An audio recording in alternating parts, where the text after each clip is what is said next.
मारूफ anchor Imran Riaz Khan पूरे पाकिस्तान की आवाज़ और पाकिस्तान का सबसे दिलेर सहाफ़ी इमरान रियाज खान इस वक्त ज़िंदा है या फिर, इस हवाले से वॉइस ऑफ अमेरिका और दुनिया की सहाफ़ियों की सबसे बड़ी तंजीम ने बम फोड़ दिया है।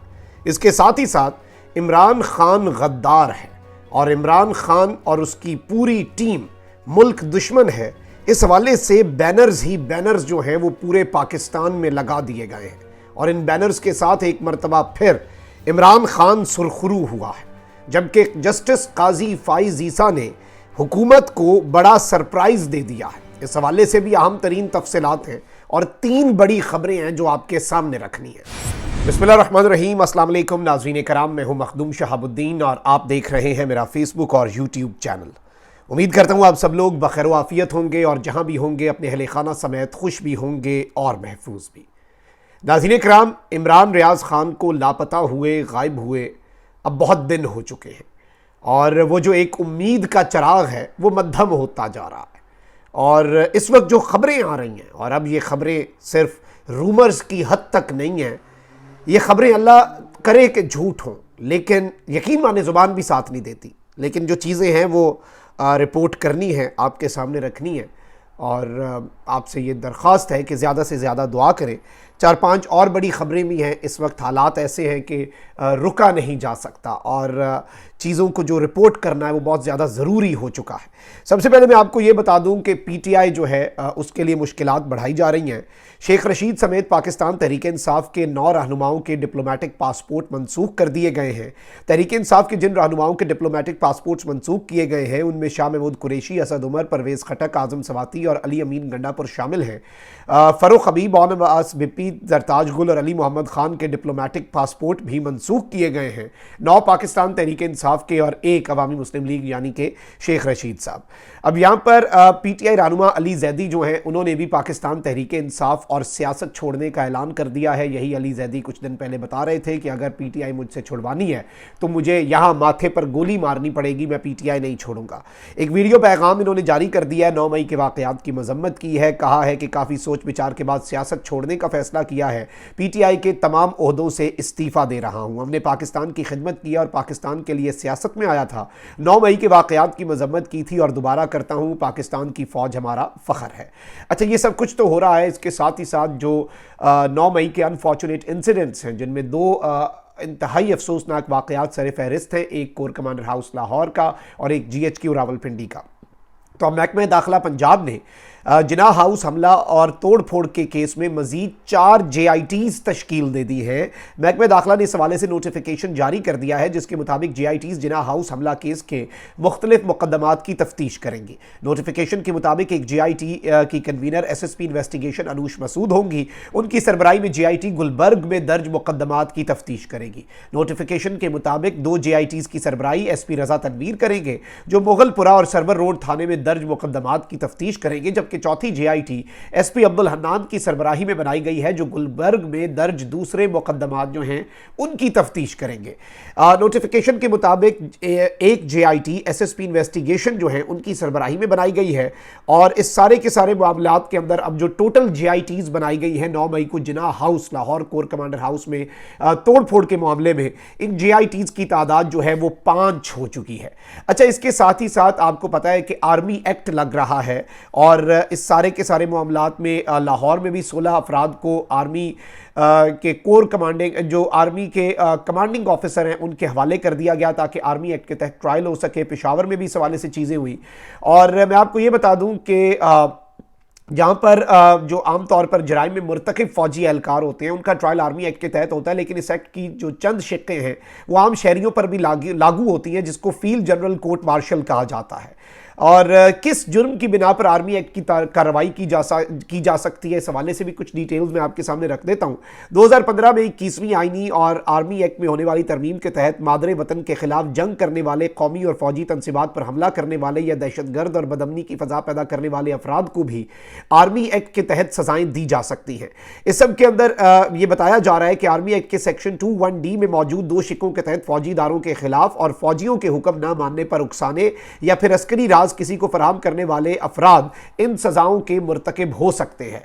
और इस सब के अंदर बगावत करने, इश्ताल दिलाने, उकसाने या तरगीब और तहरीक देने वाले अफराद, इसी सेक्शन की शिक के तहत उन पर मुकदमा चलाया जा सकता है और किसी सिविलियन का मामला 31D में लाकर कार्रवाई की जा सकती है। ताहम इससे कबल शहरी के खिलाफ किसी थाने में मुकदमे के इंदराज और मजिस्ट्रेट की इजाज़त ज़रूरी है। जिस तरह से पहले मुकदमा दर्ज हुआ, लोग गिरफ्तार हुए, मजिस्ट्रेट से इजाज़त लेके इन लोगों के ऊपर आर्मी एक्ट लगाया गया। अब यहां पर मैं आपको यह बता दूं कि जुर्म की नौयत पर सजा का इन्हिसार होता है, ताहम मुजरिम को 2 साल से उम्र कैद हत्ता कि सजाए मौत की सजा जो है वो भी सुनाई जा सकती है।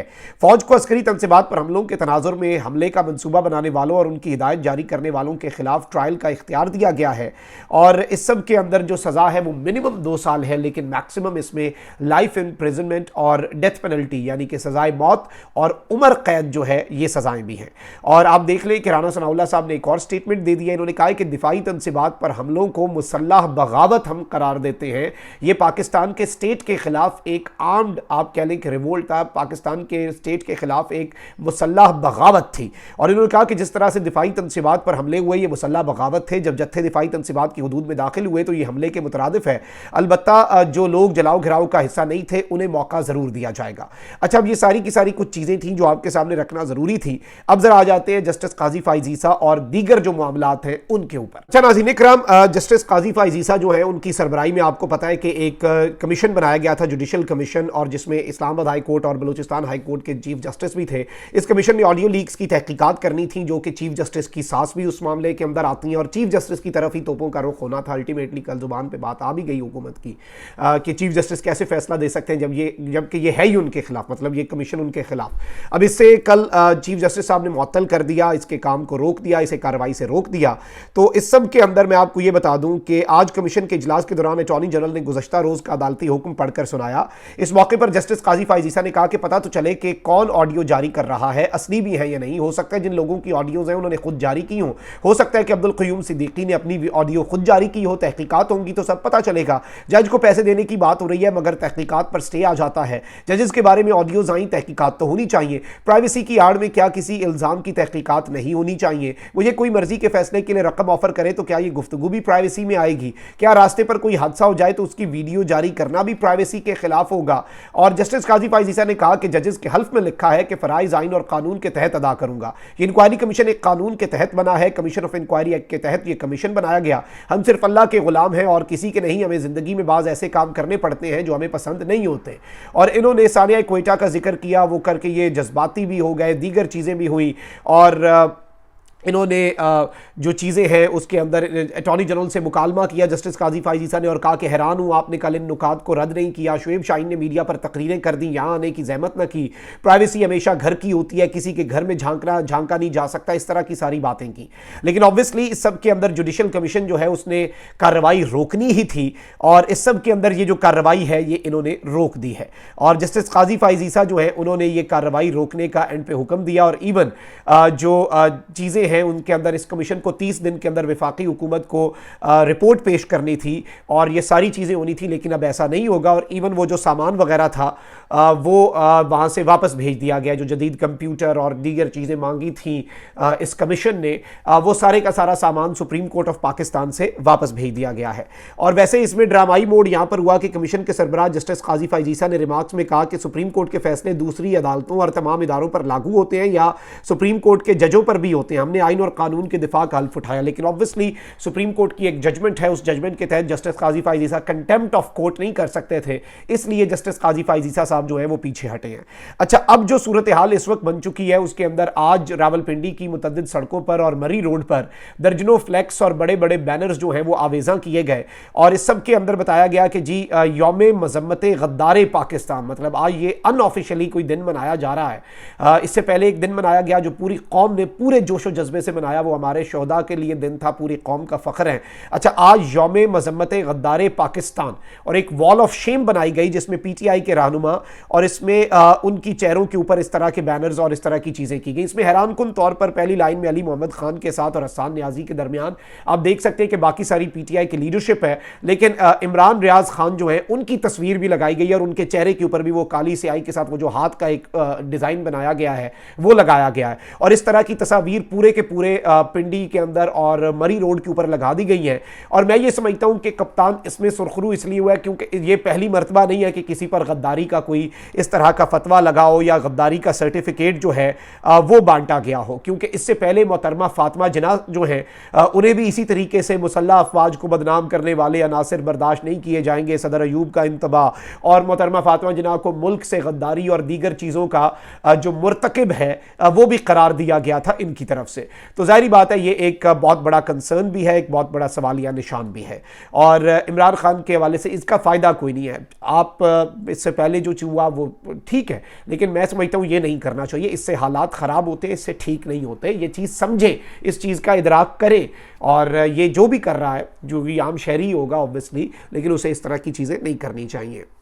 अच्छा, वॉइस ऑफ अमेरिका अमेरिका का जरीदा है, अमेरिका की रियासत जो है वो इसे चलाती है, और ज़ाहिर बात है कि एक इंटरनेशनल मीडिया आउटलेट है, उसने इमरान रियाज खान जो है उनके हवाले से एक आर्टिकल लिखा है, media watch dog fear for life of missing Pakistani journalist. यानी जो मीडिया वॉच डॉग्स हैं, जो मीडिया के इदारे हैं, जो मीडिया के इदारों के ऊपर नज़र रखते हैं, वो इमरान खान की ज़िंदगी के हवाले से बहुत ज़्यादा कंसर्न है। इसके अंदर लिखा गया है कि मीडिया फ्रीडम एडवोकेसी ग्रुप और पाकिस्तान के अंदर जो जर्नलिस्ट हैं वो अथॉरिटीज से ये दरख्वास्त कर रहे हैं कि जल्द अज जल्द जो वेयर अबाउट्स हैं इमरान रियाज के, जो 2 हफ्ते पहले तकरीबन उठाए गए, उनके बताए जाएं। और इमरान रियाज को 11 मई को कस्टडी में लिया गया सियालकोट एयरपोर्ट से, और उसके बाद जाहिर बात है कि चीज़ें जो हैं वो पुलिस ने उनकी कस्टडी से इनकार कर दिया। अब फ्रांस बेस्ड एक ग्लोबल वॉचडॉग है जो RSF है, जिसे रिपोर्टर्स विदाउट बॉर्डर्स भी कहा जाता है। ये दुनिया का सबसे बड़ा और सबसे ज़्यादा क्रेडिबल मीडिया वॉचडॉग है, जो मीडिया के लोगों की आवाज़ बनता है, रिपोर्टर्स विदाउट बॉर्डर्स। अब इन्होंने, इनके जो डैनियल बास्टर्ड हैं, जो कि इनके रिप्रेजेंटेटिव हैं, माजरत, उन्होंने नाज़रीन कराम कुछ कहा है, और ये रिपोर्टर्स विदाउट बॉर्डर्स को कोट करके वॉइस ऑफ अमेरिका लिख रहा है कि said in a statement Tuesday it had received information from confidential diplomatic sources, यानी इन्हें इंफॉर्मेशन मिली है इंतहाई कॉन्फिडेंशियल डिप्लोमेटिक सोर्सेज से, यानी इंतहाई खुफिया किस्म के सिफारती ज़राए से, क्योंकि ये इंटरनेशनल बहुत बड़ी NGO है, इनके रवाबित होते हैं NGOs के, जो मुख्तलिफ ममालिक के सफारत खाने हैं, डिप्लोमेटिक सोर्सेज होते हैं। इन्होंने कहा है कि that missing journalist was tortured and may even have died in detention। अल्लाह ना करे, मेरी जुबान कांप उठी है ये बोलते हुए भी, जो इन्होंने बात लिखी है कि उन्हें टॉर्चर किया गया, और यहाँ तक इन्होंने इसके अंदर लिखा है कि वो शायद वो इस दुनिया में ना रहे हों। मैं ये समझता हूँ कि ये बहुत बड़ा कंसर्न है, हमें मज़ीद आवाज़ उठानी पड़ेगी, और मैं ज़रा जज्बात पर भी काबू रखूँगा, लेकिन जो चीज़ें इन्होंने इसके अंदर लिखी हैं, और जिस तरह से इन्होंने लिखा है कि उन्हें प्रोड्यूस नहीं किया जा रहा, और इसके अंदर जो RSF है उसकी जानिब से ये जो बात कही गई है, ये बहुत बड़ा कंसर्न है। आप जितना बड़ा कंसर्न इसे कह सकें, मैं समझता हूँ उतना ज़्यादा इसकी इंपॉर्टेंस को आप हाईलाइट नहीं कर सकते। अल्लाह ताला खैर करे, अल्लाह ताला इमरान रियाज भाई जो है उनकी ज़िंदगी की हिफाजत करे, अल्लाह ताला ये सारी ख़बरें जो हैं ये झूठ हों, और हर चीज़ जितनी ख़बरें आ रही हैं, लेकिन ये मेरे लिए इसलिए ये एक मैटर ऑफ ग्रेट कंसर्न है, क्योंकि ये जो खबर है ये एक बड़े, वॉइस ऑफ अमेरिका, ये कोई सोशल मीडिया का रूमर नहीं रह गया कि गालबन किसी अननोन से बंदे ने ट्वीट कर दी हो, और RSF ने इसे कोट किया है, VOA इसे रिपोर्ट कर रहा है, तो अल्लाह करे कि फिर भी ये झूठ हो। लेकिन आप सबसे ये दरख्वास्त है हाथ जोड़ के, वो आपकी आवाज़ उठाता था, ज़्यादा से ज़्यादा आवाज़ उठाएं, इसे शेयर करें, hashtag release Imran Riaz comments में जहाँ भी लिख सकते हैं लिखें, सोशल मीडिया पर आवाज़ उठाएं।